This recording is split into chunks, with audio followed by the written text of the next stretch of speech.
शाम के 5 बजने को है, दंगल का वक्त हो चला है। आप सभी का स्वागत है। आपके साथ मैं हूं चित्रा त्रिपाठी। इस वक्त की सबसे बड़ी खबर जो लगातार आज तक आप तक पहुंचा रहा है, आपको बता दें आर्यन खान को आखिरकार जमानत मिल ही गई।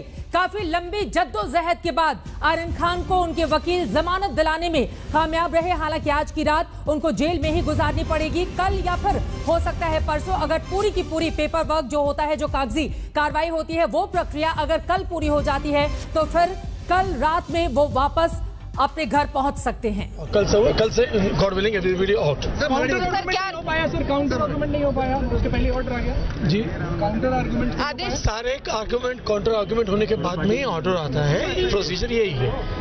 पूरा काउंटर आर्गुमेंट हुआ, 1 घंटा उनका आर्गुमेंट हुआ, 1 घंटा हमारा हुआ, फिर ही ऑर्डर निकला। सर आज मुकुल रोहतगी प्रोसीजर के अनुसार ही पूरा ऑर्डर हो गया। सबकी सुनवाई बराबर से हो गई एंड ऑल तो सभी की सुनवाई बराबर से हो गई। सबसे पहले हम सब ने देखा था किस तरह से मुकुल रोहतगी ने पक्ष रखा था। उसके बाद अरबाज खान और मुनमुन धमोचा के वकीलों की ओर से पक्ष रखा गया था। आज बारी एनसीबी की थी। एनसीबी ने अपनी दलीलें दी। हालांकि बार बार उसकी ओर से कोशिश यही की गई कि इन तीनों को जमानत नहीं मिले, लेकिन एनसीबी की तमाम दलीलों को दरकिनार करते हुए, किनारे रखते हुए आखिरकार जमानत इन तीनों को ही मिल गई है। आर्यन खान को जमानत मिल गई है ड्रग्स केस में। मुकुल रोहतगी जिनसे बातचीत की है हमारे संवाददाता ने, उनकी ओर से विस्तार से इस पूरे मामले में जानकारी दी गई है। आपको बता दें 2 अक्टूबर से ही आर्यन खान पर शिकंजा कसा हुआ था। क्रूज ड्रग्स केस में मुंबई के ऑथर रोड जेल में बंद आर्यन खान को फिलहाल जमानत मिल गई है। आपको यह भी बताते चलें कि 2 नवंबर को, आगे आने वाले 2 नवंबर को शाहरुख खान का जन्मदिन है। यकीनन उसके पहले एडवांस बर्थडे गिफ्ट उनके बेटे की जिस तरह से अब रिहाई होगी। हालांकि आज की रात तो उनको जेल को ही उन्हें गुजारनी होगी, लेकिन आगे आने वाले वक्त में कल या फिर परसों उनको रिहा कर दिया जाएगा। पूरी की पूरी कागजी कार्रवाई पूरी करने के बाद मुकुल रोहतगी की ओर से इस पूरे मामले में क्या कुछ कहा गया है, आज तक ने उनसे की है खास बातचीत, सुनिए। आज हाईकोर्ट ने दोनों साइड की दलीलें सुन के 3 अक्यूज को बेल ग्रांट करा है। Aryan Khan number 1, Arbaaz Merchant number 2 and एक लड़की है उसका नाम है मुनमुन धमेचा। उन तीनों को आज हाईकोर्ट ने बेल दिया है। पक्का डिटेल्ड ऑर्डर कल मिलेगा और मुझे उम्मीद है कि ये तीनों अक्यूज जो हैं ये कल या शनिचर तक बाहर आ जाए। आज कोर्ट ने तीनों का सुनवाई करके 3 दिन के लिए तीनों को बेल दी है। आर्यन खान, अरबाज और मोनमोन। बाकी लोगों को जो भी अप्लाई करेंगे उनका डिसाइड बाद में हो जाएगा, लेकिन ये तीनों ने कोर्ट के सामने अर्ज की थी, तीनों छूट गए हैं। सर आप ये तीनों बाहर कब आएंगे सर? ग्राउंड जो भी है कल साहब दे देंगे, उसके बाद हम आपको कॉपी डिस्ट्रीब्यूट कर देंगे। और जब तक ऑर्डर हाईकोर्ट से नहीं निकलती है वो जेल से नहीं निकलेंगे। इसीलिए हम आपको सबसे शांति से प्रार्थना है कि तब तक आप प्लीज वेट कीजिए और don't ask for any comments. Thank you very much. Satish Manas Shinde को आप सुन रहे थे। मुकुल रोहतगी ने भी आर्यन की पैरवी की, जिसके बाद जमानत फिलहाल उनको मिल गई है। बॉम्बे हाईकोर्ट ने ये जमानत दी है, लेकिन बाहर कब आएंगे अब इसी बात का इंतजार उनके परिवार को होगा। मुस्तफा शेख हमारे संवाददाता बॉम्बे हाईकोर्ट के बाहर से हमारे साथ लगातार जुड़े हैं। अब बॉम्बे हाईकोर्ट ने जो आदेश दिया है उसकी कॉपी का आप सभी को इंतजार है, उसके बाद ही अपने घर वापस जा पाएंगे आर्यन खान और शाहरुख की मन्नत पूरी हो पाएगी। अपने संवाददाता के पास हम चलेंगे, लेकिन बड़ी खबर देखिए आज क्या कुछ हुआ है। दोपहर 2:57 पर बॉम्बे हाईकोर्ट में सुनवाई फिर से शुरू हुई है। शाम 4:41 पर हाईकोर्ट से जमानत की खबर सामने आई और यकीनन आर्यन खान और उनके परिवार वालों ने, यानी कि शाहरुख खान और उनकी पत्नी गौरी ने राहत की इस खबर के साथ ही सांस ली होगी। बेल मिली, लेकिन आज जेल में ही रहेंगे आर्यन खान। जो बड़ी जानकारी निकलकर सामने आ रही है, चूंकि ऑर्डर की कॉपी अभी मिलेगी, उसके बाद तमाम औपचारिकताएं पूरी की जाएंगी, उसके बाद जेल अथॉरिटी को भेजी जाएंगी। वहां पर भी तमाम औपचारिकताएं होती हैं।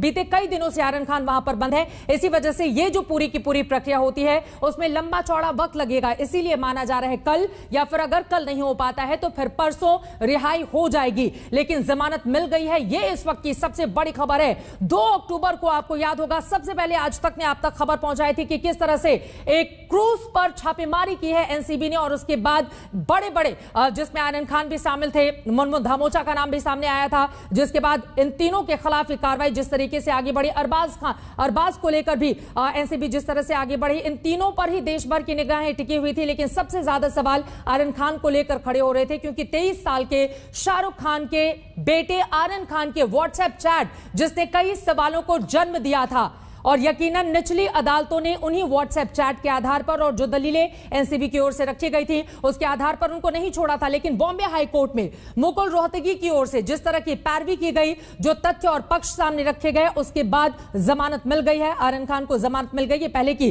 तस्वीरें आपको दिखा रहे हैं। यकीनन उनके परिवार को इंतजार होगा कि जल्द से जल्द अब आर्यन खान अपने घर वापस लौटें। कोर्ट ने आर्यन के अलावा मुनमुन धमीचा और अरबाज मर्चेंट को भी जमानत दे दी है। हालांकि अदालत से फिलहाल आदेश की कॉपी न मिलने के कारण इन तीनों को शुक्रवार यानी कि कल या फिर शनिवार तक जेल में ही रहना पड़ेगा। आपको जैसा कि हमने ग्राफिक्स में भी दिखाया कि आज किस तरह से बॉम्बे हाई कोर्ट में तकरीबन 3 बजे के आसपास सुनवाई शुरू हुई और उसके बाद 4:45 बजते बजते कोर्ट ने इस मामले में अपना फैसला सुना दिया।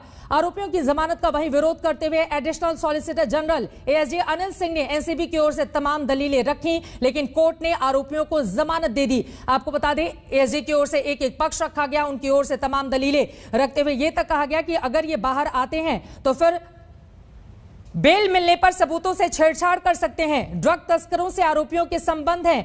आर्यन अरबाज की गिरफ्तारी वैध है, लेकिन इन तमाम बातों को कोर्ट ने नहीं माना और फिलहाल उनको बेल मिल गई है, लेकिन आज जेल में ही रहेंगे आर्यन खान, शाहरुख खान के बेटे, और कल अगर कागजी कार्रवाई पूरी हो जाती है, वरना परसों तक फिलहाल वो घर चले आएंगे। यानी कि शाहरुख खान का आगे आने वाला 2 नवंबर का जो जन्मदिन है या फिर उसके बाद 4 नवंबर की जो दिवाली है वो कम से कम अच्छी बीतेगी परिवार को, जिस बारे में इंतजार था। लेकिन अब इसी के साथ एक नई तरह की जांच शुरू हो चुकी है। समीर वानखेड़े जो जोनल डायरेक्टर है वहां के, उनको लेकर उस पर भी सियासत लगातार गरमाई हुई है। बॉम्बे हाईकोर्ट में उनको भी लेकर सुनवाई हुई और महाराष्ट्र सरकार के वकील की ओर से यह कहा गया कि अगर की गिरफ्तारी होती है तो 3 दिन पहले इस बारे में इत्तला की जाएगी, तो थोड़ी सी राहत समीर वानखेड़े जो इस पूरे मामले को इन्वेस्टिगेट कर रहे थे उन्हें फिलहाल थोड़ी राहत मिली है। लेकिन एक अलग तरह की कंट्रोवर्सी इस पूरे मामले में देखने को मिल रही है। लेकिन फिलहाल इस वक्त की बड़ी खबर मैं चाहूंगी हमारे संवाददाता जैसे ही ग्राउंड जीरो से जुड़े हमें बताया जाए, और हमारे साथ गेस्ट अगर आ चुके हैं तो उनके साथ भी हम चर्चा को आगे बढ़ा सकते हैं।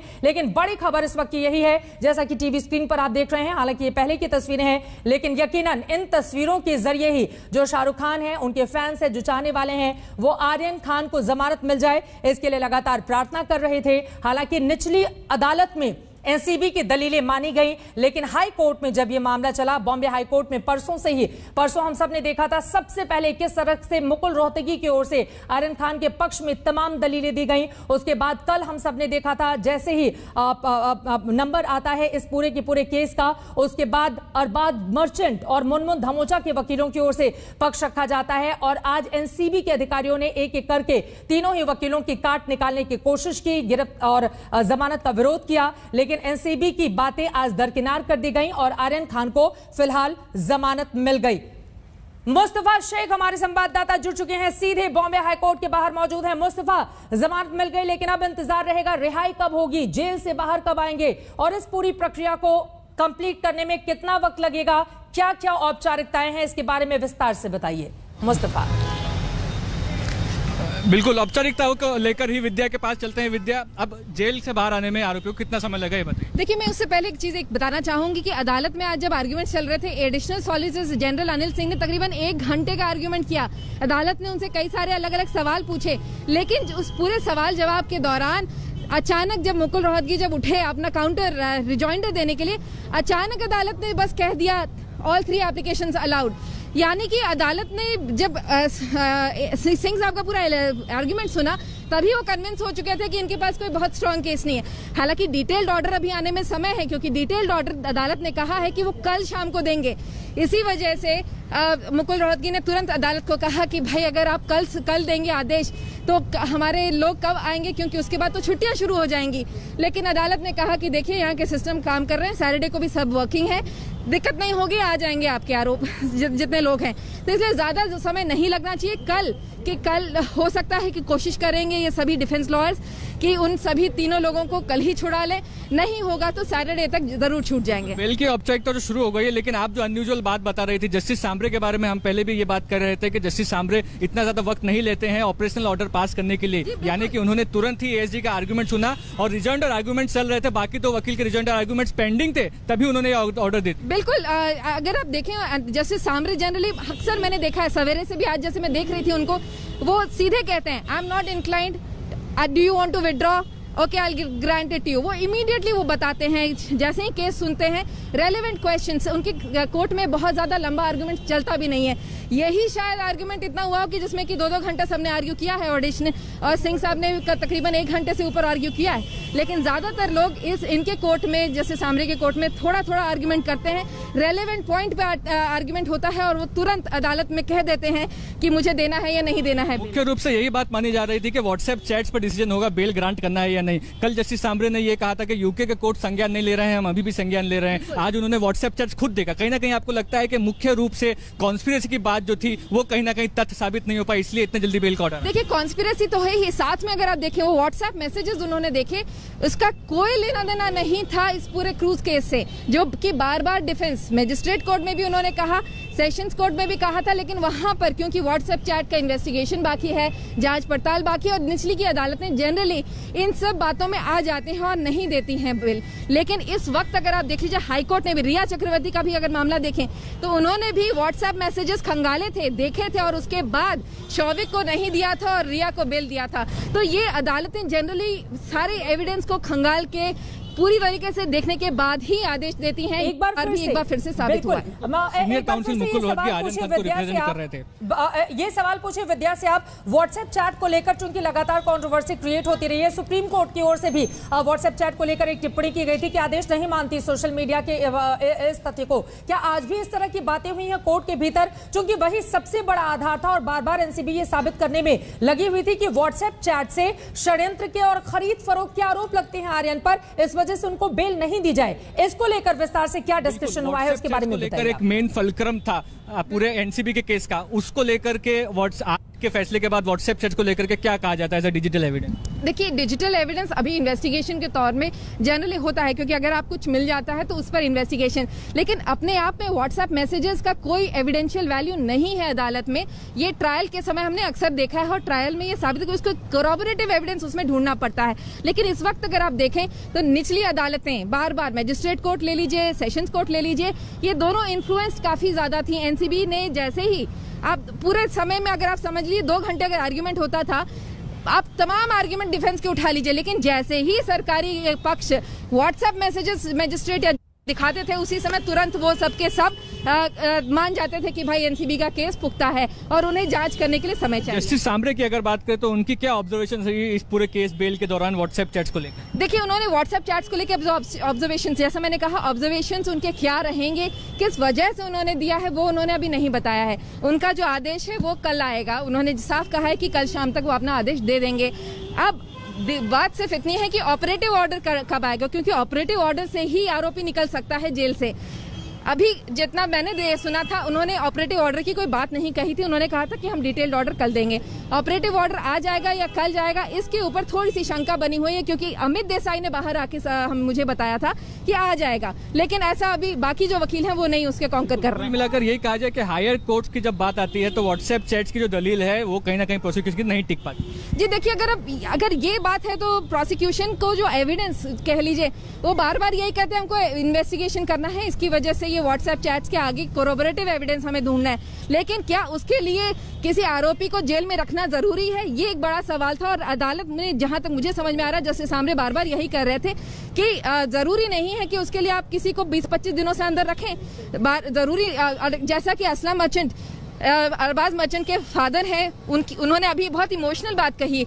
अभी थोड़ी देर पहले मैं उनसे बात करी थी, उन्होंने कहा मैंने दिनों में नहीं गिना है, मैंने मिनटों में गिना है। मेरी बीवी ने हिसाब रखा है, तकरीबन 34,600 मिनट्स हो चुके हैं जब मेरा बेटा जेल के अंदर है। तो एक सोच लीजिए, इतना इमोशन भरा है सब लोगों में, सब इंतजार कर रहे हैं कि उनके बेटे भाई लोग बाहर आए। जी बिल्कुल, हम बात कर रहे थे मुकुल रोहतगी जी की। उन्होंने ही मोटा मोटी तौर पे पहले ये आर्गुमेंट सामने रखे थे कि क्रूज केस जो वो अलग है और जो चैट्स मिले हैं वो अलग है। इन दोनों को मिलाकर कॉन्स्पिरेसी जो है वो एस्टेब्लिश नहीं की जा सकती। कहीं ना कहीं कोर्ट को एक तरह से वो क्लियर डायरेक्शन मिल गया। जी देखिए, एक तरह से अगर आप देखें तो वैसे भी ये आर्ग्यूमेंट डिफेंस का सेशंस कोर्ट में भी था, लेकिन बार बार सेशन कोर्ट में वो बार बार कहना था प्रोसिक्यूशन का जांच तो करने दो। तो यही वजह है कि वो भी बार बार जो कह रहे थे वो अभी अदालत में नहीं और विद्या हमारी संवाददाता विस्तार से पूरे मामले की जानकारी देते हुए आप हमारे साथ लगातार बने रहिए, क्योंकि अपने आप में ये जानना बहुत जरूरी है कि आखिर आर्यन खान अब जेल से बाहर कब निकल कर आएंगे सामने। और जैसा कि विद्या जिक्र कर रही थी कि अरबाज मर्चेंट के पिता की ओर से कहा गया कि एक मिनट किस तरह से सालों की तरह गुजरे हैं उनके परिवार के लिए, लेकिन दूसरी तरफ इन्वेस्टिगेशन लगातार जारी रहेगी। लेकिन फिलहाल परिवार वालों के लिए राहत की बात यह है कि तीनों जल्द से जल्द बाहर आ जाएंगे, क्योंकि जमानत हाईकोर्ट की ओर से दे दी गई है। और यहीं से चर्चा को लेकर आगे हम बढ़ेंगे। कई खास मेहमान जुड़ चुके हैं, उनका परिचय आपसे करवा देती हूं। हमारे साथ राजीव पांडे, जो कि भारतीय जनता पार्टी महाराष्ट्र के प्रवक्ता हैं और वकील भी हैं, वो हमारे साथ जुड़ चुके हैं। स्पोक्स पर्सन एनसीपी के बृजमोहन श्रीवास्तव जी हमारे साथ जुड़े हुए हैं। मोनेश भल्ला, जो कि एनसीबी के फॉर्मर ऑफिसर हैं, आप अहमदाबाद से हमारे साथ जुड़े हुए हैं, आपका भी स्वागत है साहब। उज्जवल निकम साहब भी कुछ ही देर में आपको टीवी स्क्रीन पर दिखाई देंगे, स्पेशल पब्लिक प्रोसिक्यूटर हमारे साथ जुड़ेंगे। और साथ ही शैलेश पांडे, शिवसेना के प्रवक्ता, आपको टीवी स्क्रीन पर दिखाई दे रहे हैं। चैतन्य सिंह जी, जो कि लॉयर हैं सुप्रीम कोर्ट के, वो भी हमारे साथ जुड़ चुके हैं। लेकिन सबसे पहले राजीव पांडे जी, शुरुआत आपसे ही करते हुए, सभी की निगाह थी और एनसीबी की भी बड़ी कोशिश थी कि जमानत नहीं मिले, बेल नहीं मिले, व्हाट्सएप चैट का बार बार हवाला दिया जा रहा था, लेकिन आज बॉम्बे हाईकोर्ट ने तमाम बातों को दरकिनार करते हुए राहत दे दी है, जमानत दे दी है। कैसे देख रहे हैं आप इसे? तो जुडिशियल प्रोसेस है, हर केसेस में जब इन्वेस्टिगेशन कंप्लीट होता है तो कोर्ट्स बेल देती है। इसमें कौन सी बड़ी बात है? मुझे तो कोई बड़ी बात लग नहीं रही है। एनसीबी को और इन्वेस्टिगेशन करना था, उनकी तथ्यों को ऑनरेबल बॉम्बे हाईकोर्ट ने नहीं माना। उन्होंने कहा कि भाई आपने इन्वेस्टिगेशन कर लिया है और अगर आपको फर्दर इन्वेस्टिगेशन की जरूरत होगी तो बेल मिलने का मतलब एक्विटल होता नहीं है। चित्रा जी, ऐसे केसेस में आज आप बात कर रहे थे कि अरबाज मर्चेंट के पिताजी मिनटों में गिन रहे थे, बिल्कुल गिन रहे होंगे, उनका लड़का जेल के भीतर था, लेकिन इससे यह साबित नहीं होता कि जो कंजम्पशन या पोसेशन का जो केस है वो केस खत्म हो गया उनके लड़के के खिलाफ। जहां तक आर्यन खान की बात है उसके बारे में तो जो मेरे पास इंफॉर्मेशन है कि उनकी से रिकवरी की बात नहीं है, उनका कॉन्स्पिरेसी का केस था। तो मेरा मानना है कि किसी भी केस में बेल तो है ही, तो बेल मिलना कोई किसी भी केस में व्हाट्सएप चैट के आधार पर पकड़ लिया जाए और उसके बाद इन्वेस्टिगेशन को आगे बढ़ाया जाए। जितनी व्हाट्सएप चैट की जरूरत हो उतना मीडिया को दे दिया जाए, बाकी अपने पास रखा जाए। बहुत सारे सवाल तो एनसीबी को लेकर भी है ना, इस सवाल का जवाब मैं लूंगी, लेकिन जल्दी से बृजमोहन श्रीवास्तव जी हमारे साथ जुड़े हुए हैं, बोलिए। चित्रा जी, मैं एक बात बताता हूँ। व्हाट्सएप चैट लीक हो रहा है, कौन लीक कर रहा है, इसके बाद आपको नहीं जानकारी है कौन लीक कर रहा है, किसके पास है व्हाट्सएप? मेरी बात सुनिए ना, लीक तो ऐसा चल रहा है कि हर चीज लीक हो रहा है। किसी का बर्थ सर्टिफिकेट लीक हो रहा है, मैरिज सर्टिफिकेट लीक हो रहा है, निकाहनामा लीक हो रहा है। देखिए, इसमें राजनीति, भारतीय जनता पार्टी को इस केस से कोई लेना देना नहीं है। भारतीय जनता पार्टी ने राजनीति को इस केस के भीतर नहीं लाया। ठीक है। और जो लोग हैं जिनका काम देश में बन गया है कि हर विषय में राजनीति को लड़ना, है जुडिशियल प्रोसेस है, इसके लिए इतना गागा होहा हुल्लू। बृजमोहन श्रीवास्तव जी, इशारा आप ही लोगों की ओर है कि हर मामले में राजनीति करना आप लोगों की आदत का हिस्सा बन चुका है और बेल मिलना तो जो जुडिशरी प्रोसेस है उसका हिस्सा है। खुश हैं आप लोग, या लग रहा है कि ये प्रक्रिया थी उसको पूरा किया गया आज? चित्रा जी, एक बात मैं बिल्कुल स्पष्ट कर दूं कि जिन लोगों को गिरफ्तार किया गया था और जिन्होंने कानून का सहारा लेकर अपने आप को जमानत ली है, उससे राष्ट्रवादी कांग्रेस पार्टी का कोई संबंध नहीं है। लेकिन मैं ये जरूर कहना चाहता हूं कि इसने आज इस ऑर्डर ने ये सिद्ध किया है कि देश में कानून का साम्राज्य है और लोगों को कानून के निर्णय पे आस्था भी रखना चाहिए और अगर कुछ विलंब होता है तो थोड़ा सा धैर्य भी रखना चाहिए। ये तो बात इस मामले में बिल्कुल स्पष्ट है। दूसरा, मैं बधाई देना चाहता हूं खासतौर से शाहरुख खान के परिवार के लिए कि मीडिया ने जिस प्रकार से सही चीजों को देश के सामने रखा, उससे एक सही जानकारी देश के आम आदमी तक भी पहुंची और इससे एक नौजवानों को भी एक संदेश गया है कि उनको यदि अपने परिवार की प्रतिष्ठा के लिए यदि वो संवेदनशील हैं तो उनको किसी ऐसे काम में नहीं पड़ना चाहिए जिससे परिवार की प्रतिष्ठा पे आंच आए या प्रतिष्ठा आघातित हो। दूसरी बात, अभी जो पांडे जी ने कहा, मैं आपको बहुत स्पष्ट कर दूं कि अभी जो असली मामला है, असली मामला यह है कि भारतीय जनता पार्टी के कुछ नेता महाराष्ट्र में समीर वानखेड़े जी के नेतृत्व में समीर वानखेड़े जी के साथ मिलकर एक एक्सटॉर्शन गैंग चला रहे हैं, उसका भी पर्दाफाश होना बचा है। अभी आप देखिए कि आज समीर वानखेड़े जी हाई कोर्ट पे गए हैं और उन्होंने वहां पर यह मांग की कि मुझे गिरफ्तार न किया जाए। जिस आदमी के जो आदमी निष्पक्ष है, जो आदमी ईमानदार है, उसको ऐसे एंटीसिपेटरी बेल की जरूरत क्यों है? क्या कारण है कि उनको डर लग रहा है कि उनको गिरफ्तार कर लिया जाएगा? क्योंकि वो एक्सटॉर्शन का काम कर रहे थे और उसमें भारतीय जनता पार्टी के कुछ नेता उसमें सहयोगी बनकर। ठीक है, मैं जवाब ले लेती हूँ। राजीव जी जल्दी से जवाब दीजिए, उसके बाद में बाकी मेहमानों के पास जाऊंगी।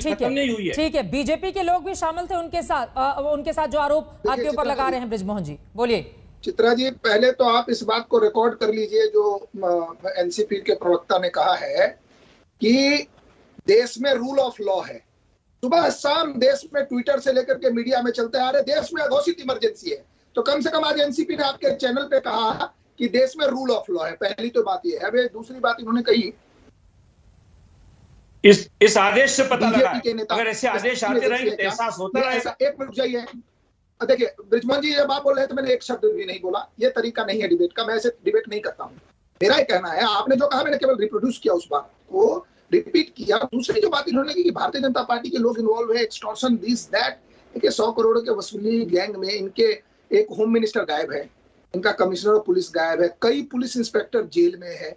ये जानते हैं इन सब चीजों को। मेरा कहना है कि बृजमोहन जी आप तो ये गंभीर सवाल तो नहीं, ठीक है, लेकिन फिर से लौटते हैं मेन मुद्दे पर। इसका जवाब मैं ले लूंगी, मैं लौटूंगी साहब। बाकी 3 लोग भी इंतजार कर रहे हैं। एक बार शैलेश पांडे जी का जिक्र कर लेती हूँ।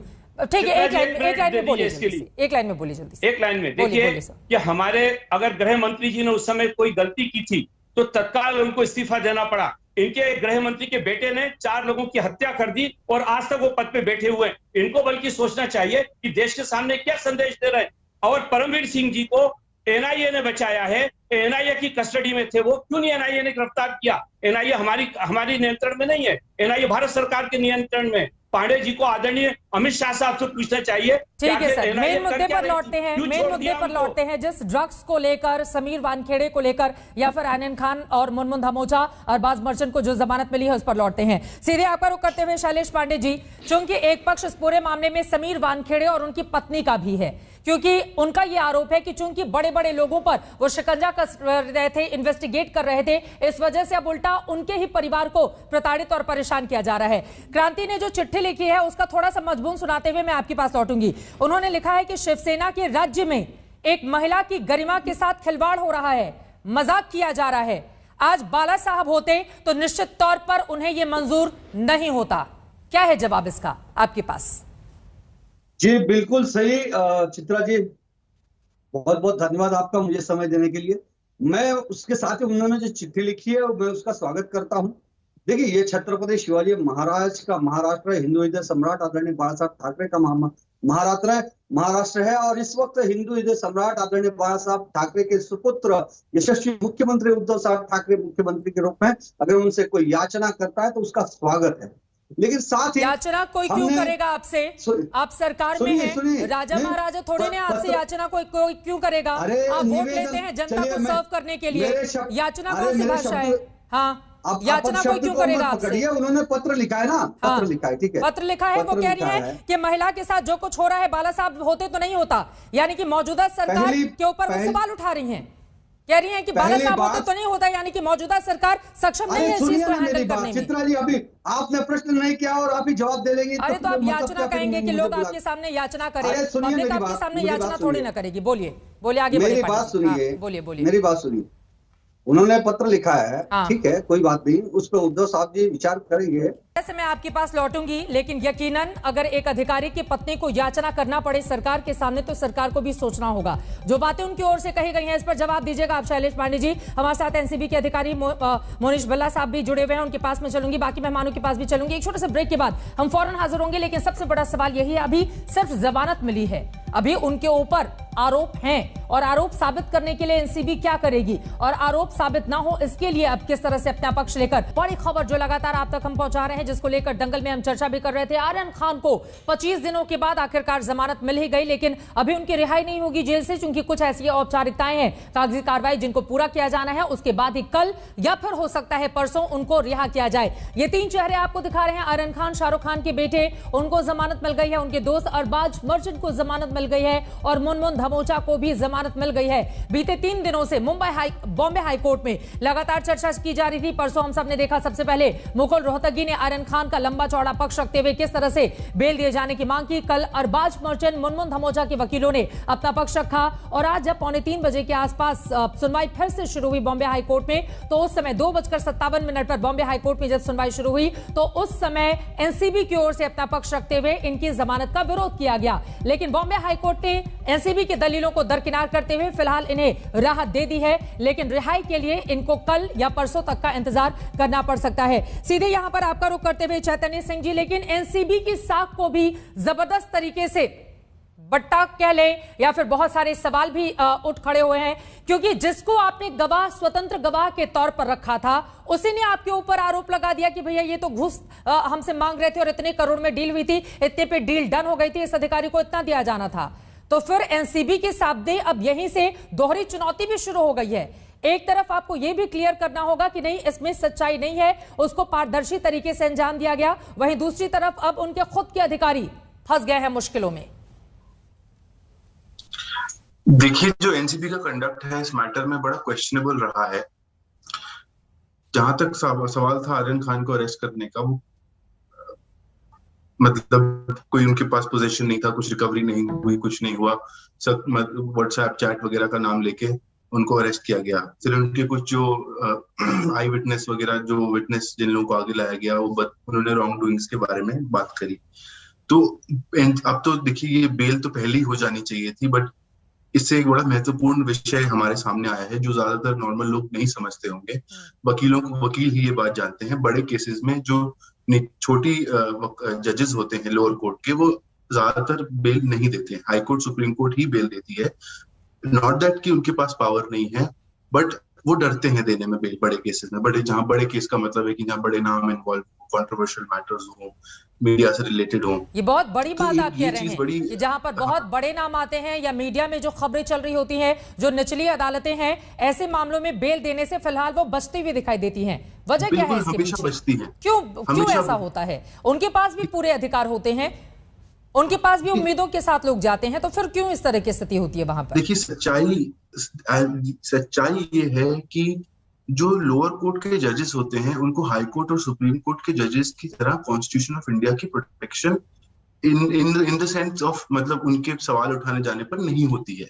उनकी जो सर्विस होती है, एक बहुत छोटी सी, कोई भी आदमी, मैं नहीं कहूंगा कि कुछ गलत होता है, नहीं होता, सब सही होता है, बट कोई भी अगर छोटी सी भी बात उठा देता है तो उनके ऊपर सवाल उठ जाता है कि भाई इन्होंने बेल क्यों दी। जो आप बिल्कुल सही कह रही हैं कि जब उनके पास सारी पावर है, जुरिडिक्शन है, सब कुछ है, तो उनको बिल्कुल देनी चाहिए। ये एक बहुत ही, मैं जैसे कह रहा था, एक बहुत ही महत्वपूर्ण विषय है कि ये एक सुप्रीम कोर्ट को इस चीज का नोटिस लेना चाहिए कि जब लोअर कोर्ट के पास पावर है तो उनको बेल, वो डरना नहीं चाहिए जजेस को, चाहे कोई भी मैटर हो, बड़ा हो, छोटा हो। लेकिन यहाँ पर दूसरा पक्ष भी तो है कि अगर बेल दिया जाना जरूरी लगता है या फिर नहीं लगता है, दोनों ही पक्ष हो सकते हैं। अगर निचली अदालतों को लगता है कि नहीं दिया जाना है, लेकिन मोनीश बल्ला जी, आप फॉर्मर एनसीबी ऑफिसर रहे, आप बहुत सीनियर हैं, मैं आपसे जानना चाहूंगी, मौजूदा वक्त में पिछले 2 सालों से एनसीबी की ताबड़तोड़ कार्रवाई जिस तरीके की हम देख रहे हैं, बहुत सारे लोग उससे खुश भी थे कि चलो कम से कम क्लीन मुंबई का जो दावा किया जाता है वो इसी के साथ ही संपन्न होगा, आगे बढ़ेगा। लेकिन एनसीबी अधिकारी ही अगर सवालों की घेरे में आ जाए और उसको कोर्ट का रुख करना पड़े कि भैया गिरफ्तार करने के पहले मुझे बताओ, फिर ये तो साख पर बट्टा है एनसीबी के। कैसे क्लीन किया जाएगा इस, अब कैसे निकालेगी खुद एनसीबी इससे अपने आप? चित्रा जी, इसमें 2-3 चीजें हमको नोट करनी पड़ेंगी। जिस चीज के लिए विजिलेंस एंगल की बात हो रही है, या जिस चीज के ऊपर आज उनकी पर्सनल जो डॉक्यूमेंट्स हैं जिसके बेस पे उन्होंने जॉब पाई है, उस पर जो बात हो रही है, वो एक अलग विषय है पूरा, ठीक है।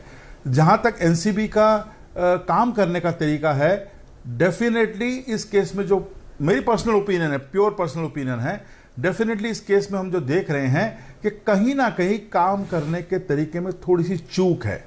कहीं ना कहीं, ठीक है। वो मैं अपने एक्सपीरियंस से बता रहा हूं, क्योंकि जिस तरह से हम जो देख रहे हैं। एनीवेज, उसके साथ में एक और एंगल है भी। एक दूसरा एंगल ये है कि जब किसी ऑफिसर पे इतना मेंटल प्रेशर होता है तो उसकी परफॉर्मेंस पे डेफिनेटली असर आता है, ठीक है। थर्ड एंगल अब ये है इसके अंदर, जो अभी ऑनरेबल हाई कोर्ट के अंदर जो हम बात सुन रहे थे, और जिस तरह से ऑनरेबल हाई कोर्ट बॉम्बे ने आज इनको बेल अलाउ की, तो ये बेल है, ठीक है। चार्जशीट होगी, अभी चार्जशीट से पहले इन्वेस्टिगेशन कंप्लीट होगी, चार्जशीट फाइल होगी, उसके बाद ट्रायल चलता है। बहुत सी बार हमने ये देखा है कि लोगों को बेल मिल जाती है, और मिलनी भी चाहिए। मैं बेल के लिए तो मैंने पहले भी दिन भी बोला कि स्मॉल क्वांटिटी है, व्हाट्सएप चैट्स स्टैंड अलोन एक एविडेंस नहीं माने जाते, ये मैं बार बार कह चुका हूं सब जगह पे। बट इसके बाद जब चार्जशीट फाइल होती है, और चार्जशीट और इसमें अभी में एक लंबा टाइम है इन्वेस्टिगेशन करने का सरकार के पास या ऑफिसर्स के पास। उस इन्वेस्टिगेशन के बाद जब चार्जशीट फाइल होगी, जब फॉरेंसिक लैब की रिपोर्ट्स आएंगी, जब अदर जो एंगल्स इलेक्ट्रॉनिक एविडेंस दिखने हैं वो देखेंगे, आपकी सारी बातें ठीक है, बाद ट्रायल होगा। मुनीश बल्ला जी, लेकिन इसी के साथ मेरा एक और सवाल है, उसके बाद मैं राजीव जी के पास आऊंगी। एक मेरा सवाल है, देखिए एनडीपीएस कानून की धारा 8C 20B 35 के तहत गिरफ्तारी की गई, इनका मेडिकल चेकअप भी किया गया, लेकिन खून, पेशाब, हेयर फॉलिकल्स के नमूने नहीं लिए गए इन तीनों के, जबकि इसके जरिए नशीली दवाओं के उपयोग या फिर दुरुपयोग का प्रमाण का पता लगाया जा सकता है।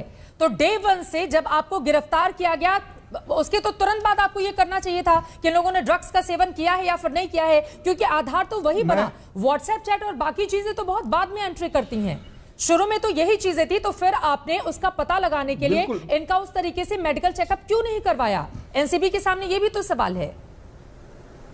चित्रा जी, मैं इस पे आ रहा हूं। आज कोर्ट में इस चीज की दलील हुई है, मैं देख रहा था, मैं उस पर कोई कमेंट नहीं करना चाहता, पर कोर्ट में इस चीज की दलील हुई है। और एक उसका स्कूल ऑफ थॉट ये है कि जब आपके पास कॉन्शियस पोजीशन पाया जाता है तो आप कंजम्पशन के लिए टेस्ट नहीं कराते। आपके पास जब कॉन्शियस पोजीशन, पूरी बात कॉन्शियस पोजीशन की है।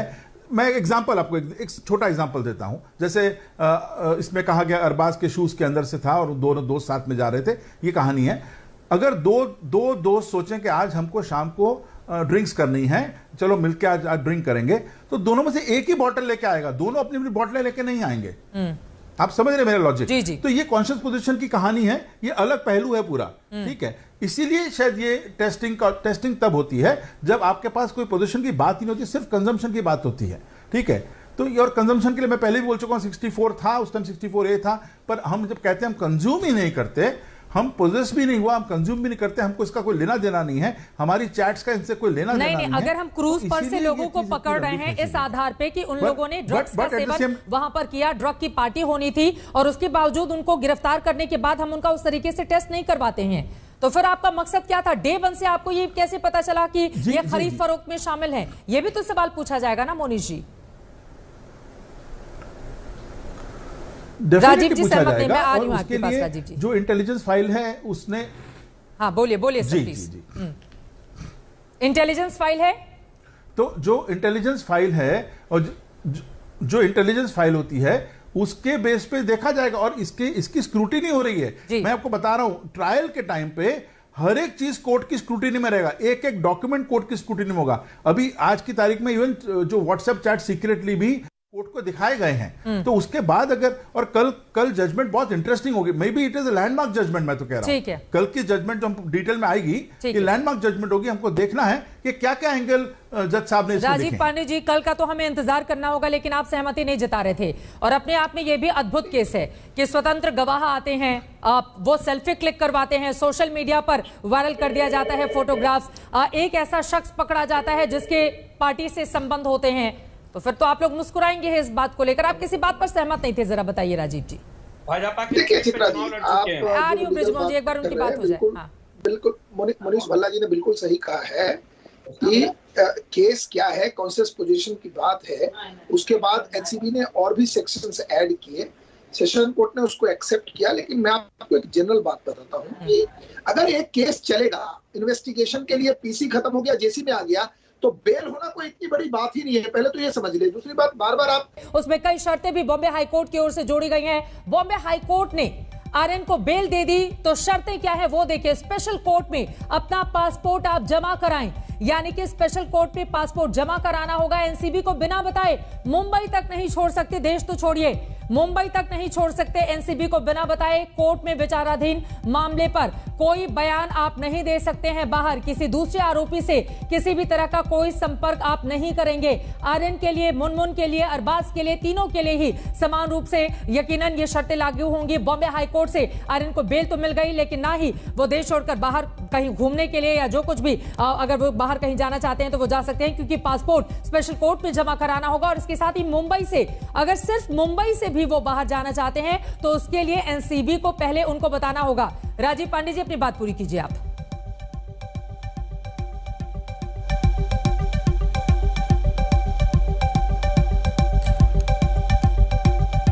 राजीव जी, अपनी बात पूरी कीजिए। मेरी आवाज मिल रही है आपको? जी जी जी जी जी बिल्कुल मिल रही है। बोलिए। किसी भी आदमी को बेल मिला है, आपने देखा कि एक कंडीशन उन पर डाला गया है। दैट मींस ये केस खत्म नहीं हुआ है चित्रा जी, इसको आप समझ लीजिए। और बेल जो है ना, ये तो एक रेगुलर प्रोसेस है। इवन मर्डर केसेस में भी बेल मिलता है, टेरर चार्जेस में भी लोगों को बेल मिला है। अब जहां तक बात है कि जो आरोप इन तीनों एक्यूज पे थे, उनके लॉयर्स ने भी ये नहीं कहा है कि कॉन्शियस पोजेशन था कि नहीं था। अरबाज मर्चेंट के केस में उनका तो ये कहना था कि कॉन्शियस पोजेशन था या कंजम्पशन भी था, तो ये तो बेल मिलनी चाहिए इस पर, क्योंकि इन्वेस्टिगेशन कंप्लीट हो गया है, पुलिस कस्टडी खत्म हो गई एनसीबी की, जुडिशियल कस्टडी में आज सारे एक्यूज्ड हैं। तो चित्रा जी, मेरा मानना है कि इस केस को पॉलिटिकल रीजन से कुछ political party out of the proportion block कर रही है। ऐसे केसेस डेली हो रहे हैं। अभी कुछ दिन पहले मुंबई पुलिस की जो एक नारकोटिक सेल है, उसने कुर्ला में 25 करोड़ रुपए का ड्रग्स बरामद किया। हम बधाई देते हैं कि आप करिए।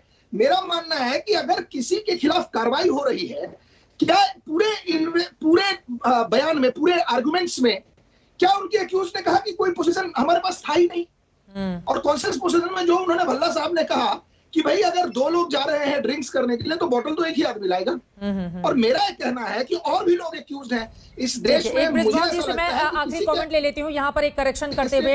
एनसीबी जो बातें थी, पासपोर्ट जमा करने वाली बात थी, इसके अलावा देश छोड़ने की स्थिति में भी, हालांकि पासपोर्ट जमा करा देंगे तो स्थिति वैसी ही बन जाएगी। एनसीबी से भी स्पेशल परमिशन इसके लिए उनको लेनी पड़ेगी, यानी कि बहुत सारे नियम, कायदे, कानून उनके ऊपर थोप दिए गए हैं। इस बेल के साथ ही आर्यन खान को इन तमाम बातों का ध्यान रखना होगा। एक क्लोजिंग कमेंट ब्रिजमोहन जी, लेकिन कम से कम एक सिंपैथी उस परिवार वालों के लिए भी आप रखिए। देखिए, आपकी सरकार से, उद्धव ठाकरे से, समीर वानखेड़े की पत्नी को अगर आगे आकर यह कहना पड़ जाए कि हमारी रोज सुबह इज्जत उतारी जाती है, एक महिला और उसके परिवार पर निजी हमले, ये कितने निचले स्तर की राजनीति है। ये स्थिति आपके महाराष्ट्र में एक अधिकारी की पत्नी को अगर लिखना पड़ जाए तो ये सोचिए कितनी गलत बात है। और आप लोग बिल्कुल ध्यान नहीं दे रहे। कम से कम उनकी भी तो आवाज सुनिए आप। चित्रा जी, मैं आपकी बात से बिल्कुल पूरी तौर से सहमत हूं और इसके लिए भारतीय जनता पार्टी को माफी मांगना चाहिए देश की महिलाओं से। देखिए कि ये बात शुरू कहां से हुई। जब नवाब मलिक साहब ने आरोप लगाया तो उसमें कहीं भी उनके परिवार पे आरोप नहीं लगाया था, लेकिन भारतीय जनता पार्टी के नेताओं ने चीख चीख कर नवाब मलिक साहब के दामाद को सामने लेकर आए और उन्होंने ये सिद्ध करने की कोशिश की कि नवाब मलिक साहब जो ड्रग माफिया और भ्रष्ट अधिकारी, मतलब इस पूरे मामले में ये बताने की कोशिश ज्यादा होगी कि तुम्हारी कमीज मेरी कमीज से ज्यादा सफेद है, लेकिन ऐसा होना नहीं चाहिए। इन्वेस्टिगेशन फिलहाल जारी है। अब समीर वानखेड़े मामले में आगे क्या होता है इस पर भी रहेगी हमारी नजर, और आर्यन खान जेल से कब बाहर आते हैं इस पर भी लगातार आज तक की नजर बनी रही। आज दंगल में हमने सवाल पूछा था, क्या समीर वानखेड़े को राजनीति का शिकार बनाया जा रहा है? उसके जो जवाब हमें मिले हैं आपको दिखा रहे हैं। 74% लोगों ने हाँ में जवाब दिया है। इसके जरिए आप समझ सकते हैं कि समीर वानखेड़े को लेकर भी एक अलग तरह की राजनीति चल रही है। जो दंगल देखने वाले दर्शक हैं वो इस बात को मानते हैं। इसी के साथ दंगल में आज के लिए बस इतना ही। आर्यन खान जेल से बाहर कब आते हैं, समीर वानखेड़े मामले में जांच अब किस तरह से आगे बढ़ती है, आगे क्या होगा, इस पर लगातार आज तक की नजर बनी रहेगी। आप देखते रहिए आज तक, बेमिसाल 20 साल।